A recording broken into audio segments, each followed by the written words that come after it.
Ism,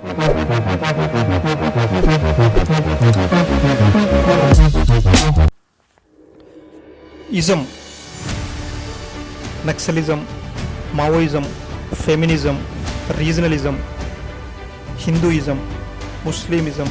so ism ism ism ఈ word చాలా వినబడుతూ ఉంటుంది. అసలు ఇజం అంటే ఏంటి అంటే, ism is nothing but belief. It is an abstract. ఇప్పుడు సపోజ్ మీరు ఒక రోజ్ ఫ్లవర్ తీసుకుంటే, ఆ rose flower you can see the colour, దాని కలర్ని చూడొచ్చు, దాని ఫ్లవర్ని ఫిజికల్గా చూడొచ్చు, బట్ దాని స్మెల్ని మాత్రం మీరు ఫీల్ అవుతారు.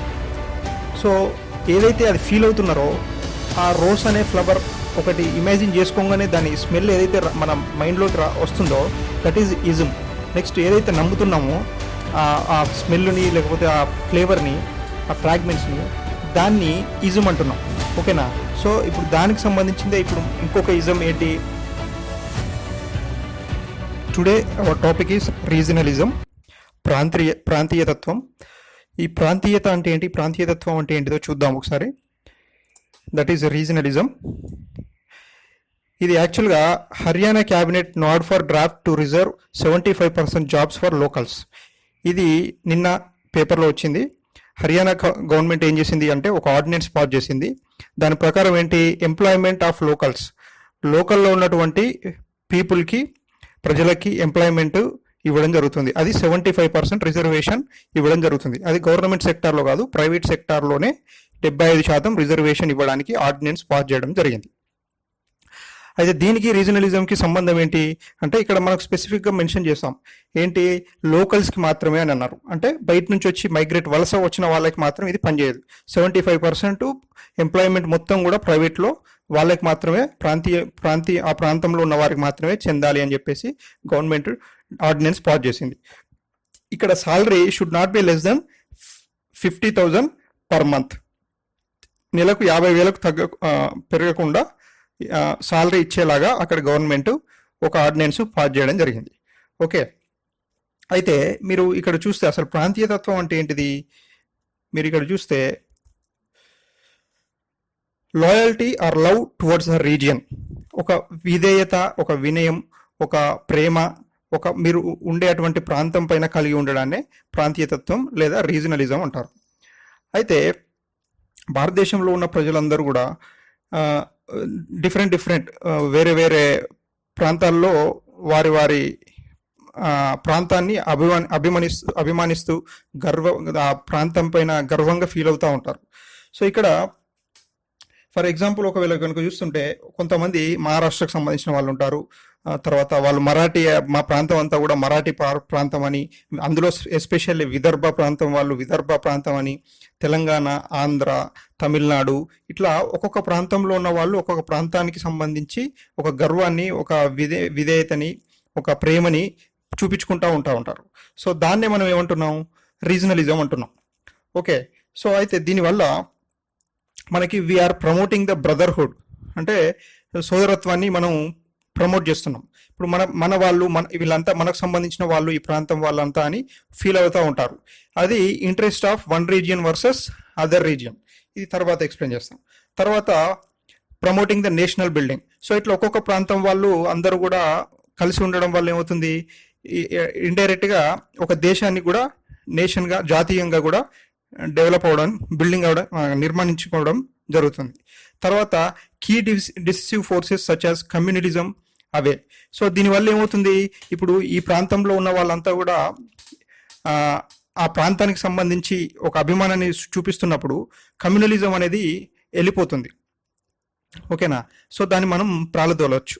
సో ఈ రకంగా 3 రకాలు మనం ఈ ప్రాంతీయతత్వం ద్వారా చూడొచ్చు. ఈ ప్రాంతీయతత్వంలో మెయిన్ కీ ఫ్యాక్టర్ ఏంటి అంటే, ఈ ప్రాంతంలో ఉన్న వాళ్ళంతా కూడా, అది ఏ రిలీజియన్ అయినా సరే, ఏ మతానికి సంబంధించిన వారైనా సరే, వాళ్ళందరినీ ఒక తాటిపైకి తెచ్చుకొని ఒకే ప్లాట్ఫామ్ మీద కలిసిమెలిసి ఉంటారు. సో అది రీజనలిజంకి సంబంధించింది. అయితే దీనివల్ల ఒకటి ఏమవుతుంది అంటే, interest of one region versus other region ఉంటే అది ప్రాబ్లం అవుతుంది. ఇప్పుడు మన స్టేట్లో ఇప్పుడు సపోజ్ ఒక ప్రాంతంలో ఉన్న వాళ్ళు, ఎక్స్ అనే ప్రాంతంలో ఉన్న వాళ్ళు వారిని అభిమానిస్తూ వై అనే ప్రాంతంలో ఉన్న వారిని పట్టించుకోకుండా ఉంటే దానివల్ల ఎటువంటి ప్రాబ్లం లేదు. కాకపోతే ఎక్స్ అనే ప్రాంతంలో ఉన్నటువంటి ప్రజలు వై అనే ప్రాంతంలో ఉన్న వాళ్ళతో ఏకీభవించకుండా, వాళ్ళతో పోటీ పడుకుంటూ, వాళ్ళతో గొడవలు పడుకుంటూ కొంచెం రణరంగానికి వెళ్తే అది కంట్రీలో డిస్టర్బెన్స్ క్రియేట్ చేస్తుంది. ఓకేనా? సో అది మెయిన్ ప్రాబ్లం. దానికి example interest of one region versus other region. ఇప్పుడు మీరు కనుక తీసుకుంటే, ఒక రీజియన్ కనుక తీసుకుంటే కర్ణాటక, తమిళనాడు, ఈ రెండు స్టేట్ల మధ్య ఎగ్జాంపుల్ ఏంటి? కావేరీ రివర్ డిస్ప్యూట్ ఉంది. రెండు రాష్ట్రాల మధ్య ఏం జరుగుతుంది? నదీ జలాల గురించి కొట్టుకోవడం జరుగుతుంది. ఓకేనా? సో అది interest of one region versus other region. మీరు తర్వాత ఇందులో second promote of national building లో చూస్తే discrimination of people from other regions. So మీరు ఈ విధంగా కూడా చూసుకోవచ్చు. అంటే మీరు కొన్ని పాస్ట్ చరిత్రలో కనుక చూస్తుంటే, ఒక ప్రాంతంలో వాళ్ళు ఇంకొక ప్రాంతం వాళ్ళ పైన దాడి చేయడం, ఒక ప్రాంతం వాళ్ళు ఇంకొక ప్రాంతం వాళ్ళని చులకనగా చూడడం, ఇలా మనం చూడడం జరిగింది. తర్వాత నేషనల్ ఇంటిగ్రేషన్ కూడా ఆటంకానికి కలిగే ఛాన్స్ ఉంది. అంటే మనం ఐకమత్యంగా దేశం అంతా ఐకమత్యం ఉండడానికి ఇది ఇబ్బంది కలిగించే సిచ్యువేషన్ అయ్యే ఛాన్స్ కూడా ఉంది. ఓకేనా? సో ఇది రీజనలిజం మెయిన్ ఇంపార్టెంట్ థింగ్స్. అయితే ఇక్కడ మనం మెయిన్గా తెలుసుకోవాల్సింది ఏంటంటే, manifested in different forms. First boundary disputes, water disputes, son of soil doctrine. So మీరు ఇక్కడ చూస్తే సన్ ఆఫ్ సాయిల్, ఇప్పుడు తర్వాత water disputes, example Kaveri dispute. తర్వాత సన్స్ ఆఫ్ సాయిల్ డాక్ట్రిన్ అంటే ఏంటి? ఇప్పుడు మీరు చాలా మూవీస్లో కూడా చూసే ఉంటారు, ఈ ప్రాంతం వాళ్ళకు ఇక్కడికి వేరే వాడు వస్తే మనం రానివ్వకూడదు, తర్వాత ఈ మట్టిని మేము ప్రేమిస్తున్నాం, ఈ మట్టి మాకు సంబంధించింది మాత్రమే, ఈ నేలను నమ్ముకొని ఉన్నాం అని మాట్లాడుతూ ఉంటారు. అతి ప్రేమ ఎక్కువ చూపిస్తూ ఉంటారు. సో అతి ప్రేమ అనేది ఏదైతే ఉందో దాన్నే రీజనలిజం అంటున్నాం. ఓకేనా? సో ఇక్కడ మీరు చూస్తే దీని నుంచే వచ్చిందే, ఈ అతి ప్రేమ ద్వారా వచ్చిన రీజనలిజం నుంచి వచ్చిందే ఫస్ట్ వన్. ఇప్పుడు రీసెంట్గా వచ్చిన పాలసీ ఏంటి అంటే లోకల్స్ ఫస్ట్ పాలసీ. ఈ locals first policy main important thing ఏంటి? Some of the governments passed legislation in order to ensure that certain amount of jobs. ఇప్పుడే మీకు హర్యానా గవర్నమెంట్ కూడా చెప్పా. ఆ హర్యానా గవర్నమెంట్ లాగా ఆంధ్రప్రదేశ్ గవర్నమెంట్ ఏం చేసింది అంటే 2019లో వాళ్ళకి ఒక యాక్ట్ తీసుకురావడం జరిగింది. ఆ యాక్ట్ ప్రకారం ఏం చేస్తున్నారు వాళ్ళు అక్కడ ఏం చేస్తున్నారంటే 75% of the jobs locals first పాలసీలో ఏం చేస్తున్నారు? Same Andhra Pradesh passed an act that is industry provide skill and provide the job. 75% లోకల్లో ఉన్నటువంటి ప్రజలకి, ఆంధ్రప్రదేశ్ ప్రజలకి మాత్రమే 75% రిజర్వేషన్ ఇవ్వడం జరుగుతుంది. అది ప్రైవేట్ సెక్టార్లో, గవర్నమెంట్ సెక్టార్లో కాదు. ఓకేనా?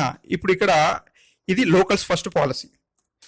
ఇక్కడ ఎగ్జాంపుల్ ఏంటి? Andhra Pradesh state assembly has passed AP employment of local candidates in industries and factories act 2019. ఈ చట్టం చేయడం జరిగింది ఆంధ్రప్రదేశ్లో. ఈ చట్టం ప్రకారం వేరే రాష్ట్రం నుంచి వచ్చిన వాళ్ళకి అక్కడ మ్యాక్సిమం ఎంప్లాయ్మెంట్ దొరకదు. ఓకేనా? సో ఇది లోకల్స్ ఫస్ట్ పాలసీ. ఇప్పుడు అదే విధంగా ఏం చేస్తున్నారు? గుజరాత్ ఫాలో అవుతుంది, మధ్యప్రదేశ్ ఫాలో అవుతుంది.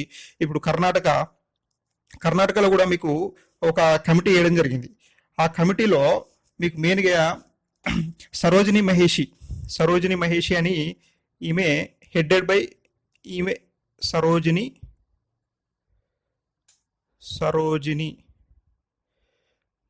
మహేషి.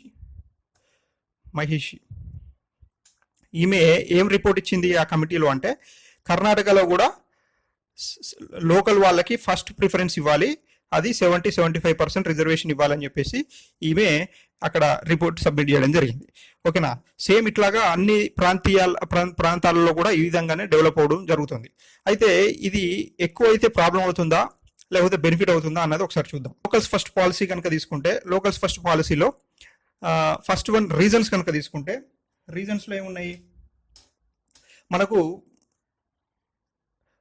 ఈ లోకల్స్ ఫస్ట్ పాలసీలో రీజన్స్ చూసుకోవచ్చు, ఇంప్లికేషన్స్ ఆఫ్ సచ్ పాలసీస్, అవి ఎందుకు ఇంప్లిమెంట్ చేస్తున్నారు అన్న దాన్ని కూడా మనం చూసుకుంటే, ఫస్ట్ రీజన్స్ కనుక తీసుకుంటే ఎకనామిక్ రీజన్స్ కనుక తీసుకుంటే, annual inter state work related migration around 9 million. అంటే మీరు ఎకనామిక్ సర్వే 2016-17, ఎకనామిక్ సర్వే ఆర్థిక సర్వే 2016-17 కనుక తీసుకుంటే అప్పుడు అందులో ఏం మెన్షన్ చేశాడు అంటే ప్రతి సంవత్సరం 9 మిలియన్ అంటే 90 lakh people loss of employment opportunities for local youths. They are why because they are migrating అంటే ఏంటి, వాళ్ళు వలస వెళ్తున్నారు.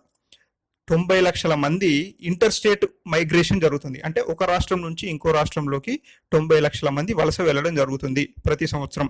సో దానివల్ల ఏమవుతుంది అంటే అక్కడ ఉన్న లోకల్ పీపుల్కి వేరే వాళ్ళు వచ్చి ఇక్కడ పనిచేయడం వల్ల ఇక్కడ ఉన్నటువంటి లోకల్ వాళ్ళకి ఎంప్లాయ్మెంట్ దొరకట్లేదు, ఆ యూత్ చాలా ఇబ్బంది పడుతున్నారు. అది economic reason. Second one social reason ఏముంది, improvement in educational opportunities accompanied by decline in public sector jobs taken away by migrants. So ఇప్పుడు ఇక్కడ ఏం చేస్తున్నాం, మనం ఎల్పిజి రిఫార్మ్స్ని ఇంట్రడ్యూస్ చేసాం ఎప్పుడు 1992లో. సో ఈ ఎల్పిజి రిఫార్మ్స్ వల్ల గవర్నమెంట్ పబ్లిక్ సెక్టర్ జాబ్స్ అన్ని మ్యాక్సిమం పోయినాయి, అన్ని కూడా ప్రైవేట్ సెక్టర్ అయిపోతున్నాయి. సో ఈ ప్రైవేట్ సెక్టర్లో మైగ్రేట్ పీపుల్ వచ్చి ఇక్కడ జాయిన్ కావడం వల్ల ఏమవుతుంది, ఆ వలస వచ్చిన వాళ్ళకే ఈ జాబులు అన్నీ వెళ్ళిపోతున్నాయి. ఓకేనా, సో అది సోషల్ రీజన్స్.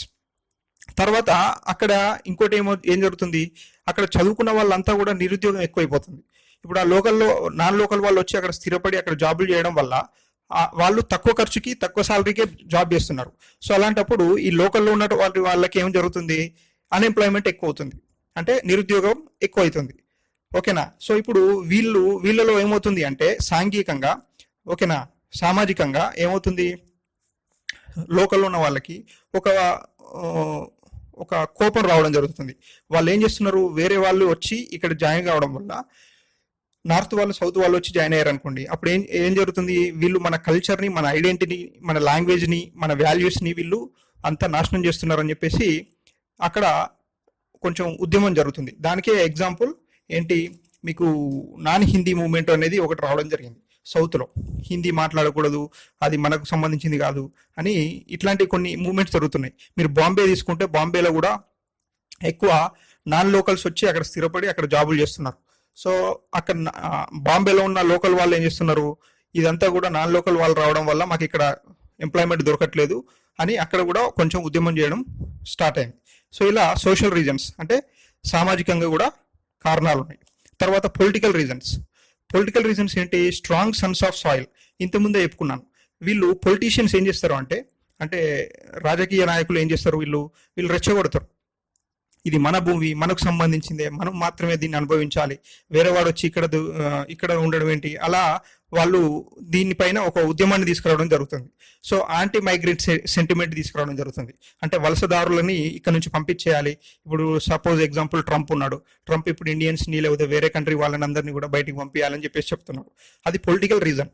ఇదంతా దీనివల్ల ఎవరు బెనిఫిట్ అవుతారు అంటే మెయిన్గా పొలిటీషియన్స్ బెనిఫిట్ అవుతారు.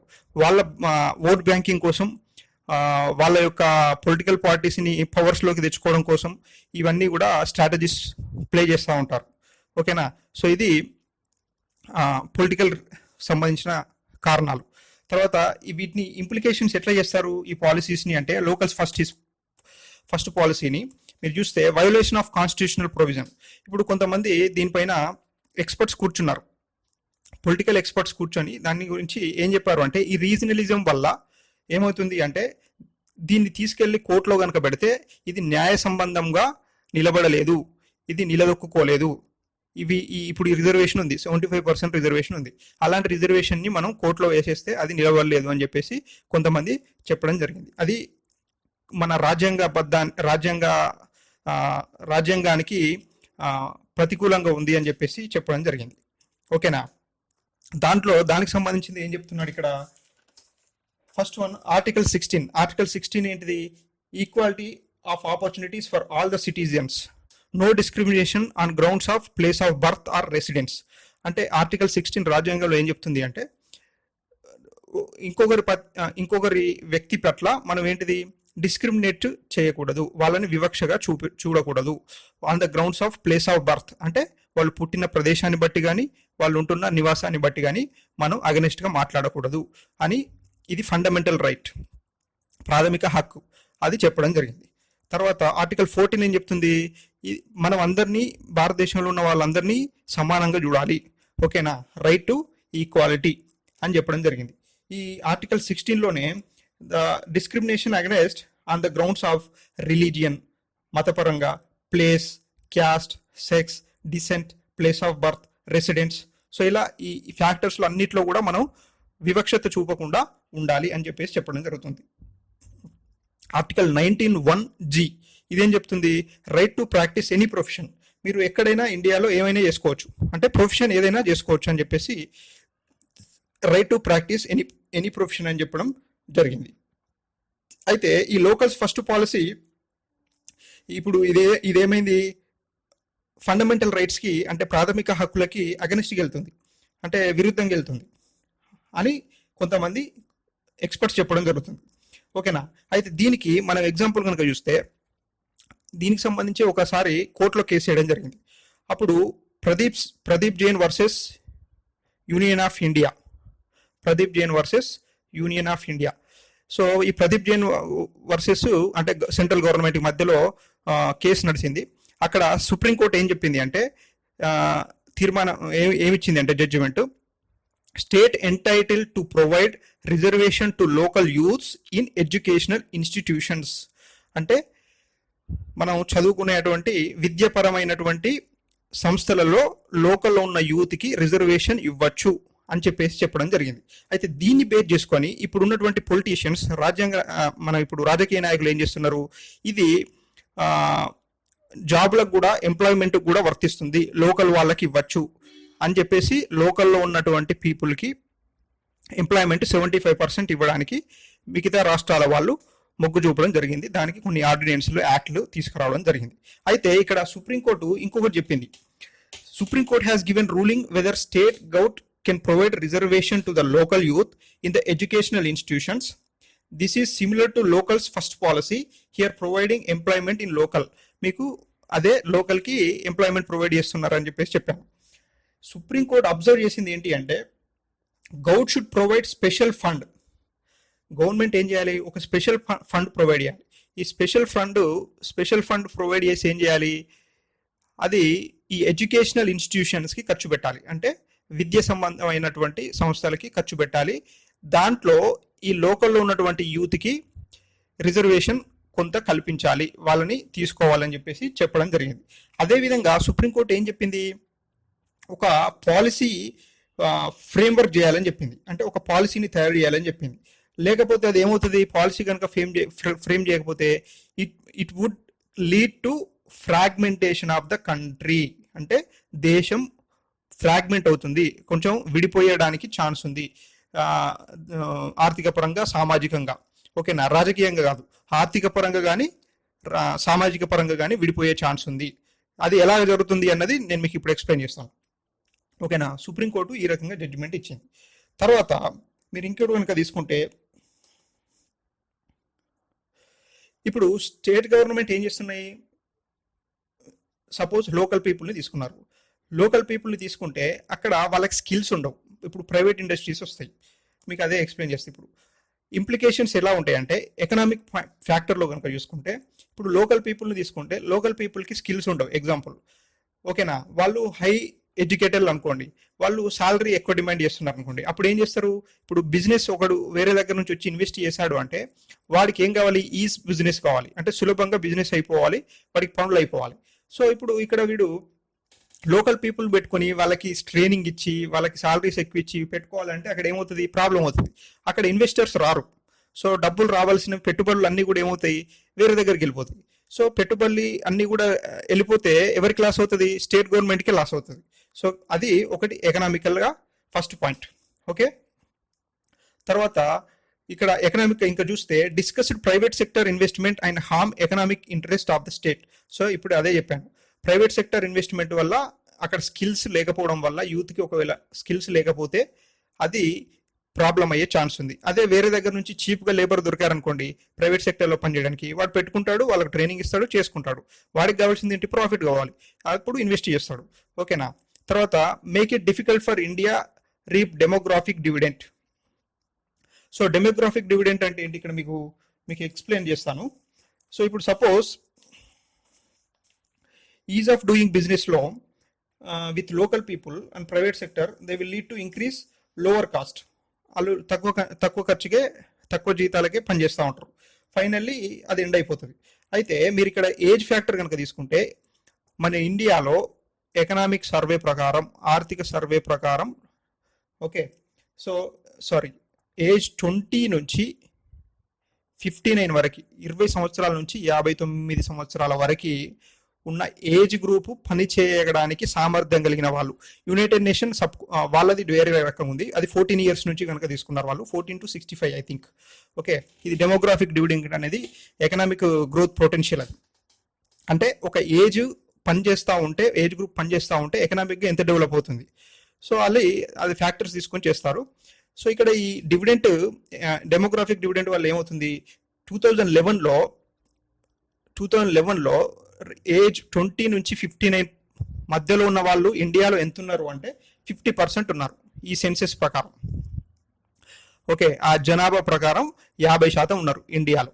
ఇదే ఇప్పుడు 2041 వరకు ఎంత అవుతుంది, ఇది 2011.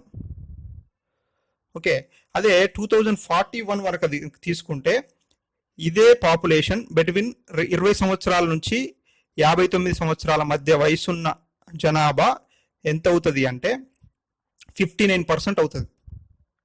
59% అవుతున్నారు.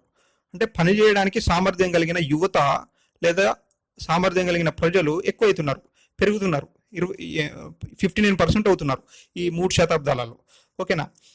సో ఇప్పుడు దీన్ని కనుక తీసుకొని అనలైజ్ చేసుకుంటే, ఇప్పుడు సపోజ్ ఇక్కడ మహారాష్ట్ర, ఓకే, మహారాష్ట్ర ఉందనుకోండి, తర్వాత సరే ఇక్కడ రాస్తా, మహారాష్ట్ర, తెలంగాణ, ఆంధ్రప్రదేశ్, వెస్ట్ బెంగాల్. సో వీటికి డెమోగ్రాఫిక్ డెఫిషియెంట్ ఉంది ఇప్పుడు ప్రజెంట్. అంటే ఆల్రెడీ పీక్లోకి వెళ్ళిపోయారు వీళ్ళంతా కూడా, 59 ఇయర్స్ దాటి ఎక్కువ మంది ఉంటున్నారు ఆ టైం వరకు. లేకపోతే ఇప్పుడు ప్రజెంట్ కూడా ఎక్కువ మంది ఈ 20 to 59% పాపులేషన్కి కంటే ఎక్కువ ఉన్నారు, పని చేయడానికి సామర్థ్యం కలిగిన వాళ్ళకంటే ఎక్కువ ఉన్నారు. సో ఇప్పుడు ఈ స్టేట్లో ఉన్న వాళ్ళు ఇక్కడ డెఫిషియట్ ఉంది, ఇది తక్కువ ఉన్నది. వీళ్ళు లేబర్ ఇక్కడ లేరు ఎక్కువ పని చేయడానికి ప్రైవేట్ సెక్టర్లో, ఇది డెఫిషియట్ ఉన్నారు. ఇప్పుడు ఇక్కడ చూసుకోండి, యూపీ, బీహార్,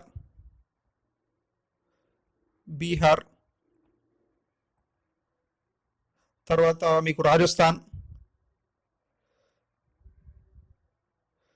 ఈ స్టేట్స్లో మీకు సర్ప్లస్ ఉన్నారు. అంటే యూత్ పనిచేయడానికి సామర్థ్యం కలిగిన వాళ్ళు 20 నుంచి 59 సంవత్సరాల మధ్యలో ఉన్న వాళ్ళు ఎక్కువ మంది ఉన్నారు.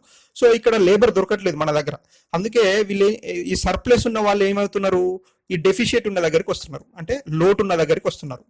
ఈ లోటు ఉన్న వాళ్ళు ఇప్పుడు ఇక్కడ పని చేసుకోవడం వల్ల ఏమవుతుంది, ఈ మైగ్రేట్ అయ్యి ఇప్పుడు యూపీ, బీహార్, రాజస్థాన్ నుంచి ఇక్కడికి వచ్చి లేబర్ పనిచేయడం వల్ల ఇక్కడ వాళ్ళకి కొంత డబ్బులు సంపాదిస్తున్నారు. డబ్బులు సంపాదించి వాళ్ళు ఏం చేస్తున్నారు, they are giving some percentage return to the home, that is going towards the north. So నార్త్కి కొంత డబ్బులు సంపాదించి వాళ్ళు అక్కడ ఇచ్చేస్తున్నారు. సో దీనివల్ల ఏమవుతుంది, ఎకనామికల్ బ్యాలెన్స్ అవుతుంది, డెమోగ్రాఫిక్ డివిడెంట్ బ్యాలెన్స్ అవుతుంది. అంటే ఇక్కడ తక్కువ లేబర్ ఉన్న వాళ్ళని ఇక్కడ ఎక్కువ ఉన్న లేబర్ వాళ్ళు వచ్చి ఇక్కడ పనిచేయడం వల్ల మనకి ఇక్కడ హెల్ప్ అవుతుంది. తర్వాత వాళ్ళకి ఆర్థిక పరంగా వాళ్ళ నార్త్లో కూడా బెనిఫిట్ పొందుతున్నారు. తర్వాత మనం ఏం చేస్తున్నాం, వీళ్ళకి డబ్బులు ఇస్తున్నాం. ఒకవేళ తర్వాత ఫ్యూచర్లో ఆఫ్టర్ 2041లో మనది ఎక్కువ అవుతుంది, వీళ్ళది తగ్గిపోతుంది అనుకోండి. అప్పుడు ఏమొచ్చు, మన దగ్గర వాళ్ళు అటు వెళ్ళిపోవచ్చు, అక్కడి వాళ్ళు ఇటు రావచ్చు, లేదా అక్కడనే ఈ తెలంగాణ, ఆంధ్రప్రదేశ్, వెస్ట్ బెంగాల్ వాళ్ళు అక్కడ పనిచేసుకోవచ్చు. సో ఇట్లా డెమోగ్రాఫిక్ డివిడెంట్ అనేది బ్యాలెన్స్ అవుతుంది. మనం ఇన్ని రకాల కోణాలుగా మనం దీన్ని చూడడం జరుగుతుంది రీజనలిజంని. ఓకేనా. తర్వాత prevent inflow of remittances into poorer states and hence promote regional inequality. So ఎకనామిక్గా ఏమవుతుంది, ఒకవేళ ఇలా చేయకపోతే రీజనల్ ఇన్ఈక్వాలిటీ ఎక్కువ అవుతుంది. ఓకేనా. అంటే సమానత్వం అనేది ఉండకుండా పోతుంది రీజనలిజం వల్ల. ఇప్పుడు ఇక్కడ మన ఏపీ, తెలంగాణ, మహారాష్ట్ర వాళ్ళు ఏం చేశారు, ఇప్పుడు బీహార్ వాడు లేకపోతే ఇక్కడ సపోజ్ వేరే దగ్గర నుంచి స్టేట్ నుంచి వచ్చిన వాళ్ళు ఇక్కడ పని చేయొద్దు, మాది మేమే చేసుకుంటాం అని అన్నారు అనుకోండి. ఇక్కడ అసలే డెఫిషియట్ ఉన్నారు. డెఫిషియట్ ఉంటే ఏమవుతుంది, పనులు సరిగ్గా జరగవు, ఎకనామిక్గా గ్రోత్ ఉండదు. ఓకే, ఎంప్లాయ్మెంట్ లేదు కాబట్టి ఇన్వెస్టర్స్ రారు, సో పెట్టుబడులు పెట్టలేరు. దానివల్ల రీజనల్ ఇన్ఈక్వాలిటీ పెరిగిపోతుంది. ఓకే, వాళ్ళకు కూడా యూపీ బీహార్లో కూడా వీళ్ళు మనల్ని రాయనీయట్లేదు, వీళ్ళు ఎకనామిక్గా డెవలప్ కావడానికి హెల్ప్ చేయట్లేదు అని చెప్పేసి వీళ్ళు కూడా అనుకోవడం జరుగుతుంది. సో ఈ విధంగా ప్రాబ్లం ఎకనామిక్గా ఉంటుంది. తర్వాత సోషల్ కనుక తీసుకుంటే, socially promote greater regionalism in India. So దీనివల్ల ఏమవుతుంది, ఇప్పుడు నా ప్రాంతం, నా మట్టి, నాకు సంబంధించినదే ఇది అని చెప్పేసి అనడం వల్ల రీజనలిజం అనేది ఎక్కువైపోతుంది. ఓకేనా. సో తర్వాత హిండర్ నేషనల్ ఇంటిగ్రేషన్కి ప్రాబ్లం అయ్యే ఛాన్స్ ఉంది. అంటే జాతీయత భావం అనేది ఉండడానికి ఆస్కారం లేకుండా పోతుంది. ఇప్పుడు కొంతవరకు టాలరేట్ చేసి ఇది మాది అని తర్వాత దానికి సపోర్ట్ చేయకపోతే ఒకవేళ సెంట్రల్ గవర్నమెంట్ అప్పుడు దేశాన్ని కూడా కొంచెం పక్కన పెట్టే ఛాన్స్ కూడా ఉండే ఛాన్స్ ఉంది. తర్వాత ఎకనామిక్ అండ్ సోషల్గా కూడా మీకు ప్రాబ్లం వచ్చే ఛాన్స్ ఉంది. అది ఏ విధంగా ప్రాబ్లం వస్తుంది ఇప్పుడు మీకు ఎక్స్ప్లెయిన్ చేస్తా. అంటే లాంగ్వేజ్ పరంగా, కల్చర్ పరంగా అట్లా డివిజన్ అయ్యే ఛాన్స్ ఉంది. అంటే ఫ్రాగ్మెంటేషన్, ముక్కలు అయ్యే ఛాన్స్ ఉంది. ఇదే సుప్రీంకోర్టు మనకి జడ్జిమెంట్లో చెప్పడం జరిగింది. ఇది జరగకుండా ఉండడానికి ఒక పాలసీ తీసుకొచ్చి ఆ పాలసీ ప్రకారం ఆ ఫ్రేమ్వర్క్ చేసి దాని ప్రకారం మీరు ఇంప్లిమెంట్ చేయండి అని సుప్రీంకోర్టు జడ్జిమెంట్ ఇవ్వడం జరిగింది. సో ఇది దీనికి సంబంధించింది. అయితే దీనికి మనకు చూసుకుంటే వే ఫార్వర్డ్ కనుక తీసుకుంటే, వే ఫార్వర్డ్లో increase the share of employment పై, దీనికి చేయాలి అంటే ఇవన్నీ కాకుండా ఉండాలంటే ఏం చేయాలి, increase the share of employment పై. అంటే పై ఈజ్ నథింగ్ బట్ ఇక్కడ ఒక సర్కిల్ ఉందనుకోండి, పై అంటే సర్కిల్. ఓకే, సో ఇప్పుడు ఈ employment creation is nothing but ఇక్కడ పై అనుకోండి, దిస్ ఈజ్ క్వైట్ స్మాల్. ఇప్పుడు ఎంప్లాయ్మెంట్ క్రియేషన్ అనేది సపోజ్ ఒక 20 or 30 ఉందనుకోండి, అది చిన్నగా ఉంది. తర్వాత స్టేక్ హోల్డర్స్ ఎక్కువ మంది వచ్చేసి దీన్ని పెట్టుబడులు ఎక్కువ వివిధ రూపాలుగా దీన్ని ఎక్కువ పెట్టుబడి పెట్టారనుకోండి, అప్పుడు అది ఏమవుతుంది, ఇది పెద్దగా అవుతుంది. ఓకే, ఈ పై ఏమవుతుంది, పెద్దగా అవుతుంది. షేర్ ఆఫ్ ఎంప్లాయ్మెంట్ పై ఎక్కువ అవుతుంది, ఇంక్రీజ్ అవుతుంది. సో అప్పుడు ఆటోమేటిక్గా ఏమవుతుంది, ఎంప్లాయ్మెంట్ జనరేషన్ పెరిగింది. ఎంప్లాయ్మెంట్ జనరేషన్ పెరిగితే లోకల్లో ఉన్న వాళ్ళకి కూడా ఎంప్లాయ్మెంట్ దొరుకుతుంది, నాన్ లోకల్ వాళ్ళకు కూడా ఎంప్లాయ్మెంట్ పెరుగుతుంది. మెయిన్ కావాల్సింది ఏంటంటే పెట్టుబడులు పెట్టాలి. సో అది ఎంత ఎక్కువ పెట్టుబడులు పెడితే లోకల్ వాళ్ళకి, నాన్ లోకల్ వాళ్ళకి ఎక్కువ ఉపయోగం ఉంటుంది. ఓకేనా. సో అది ఫస్ట్ వన్. తర్వాత focus are skill building initiatives. So లోకల్లో ఉన్న పీపుల్కి ఏం చేయాలి, గవర్నమెంట్ ఏం చేయాలి అంటే స్కిల్స్ డెవలప్ చేయాలి.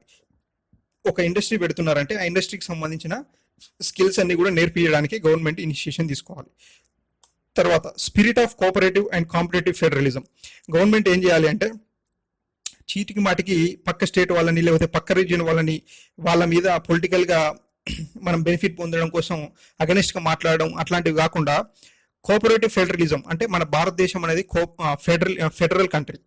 ఓకే, అంటే రాష్ట్రాల మధ్య సమానత్వం, రాష్ట్రాల మధ్య ఇచ్చిపుచ్చుకోవడం ఇలాంటివి జరగాలి.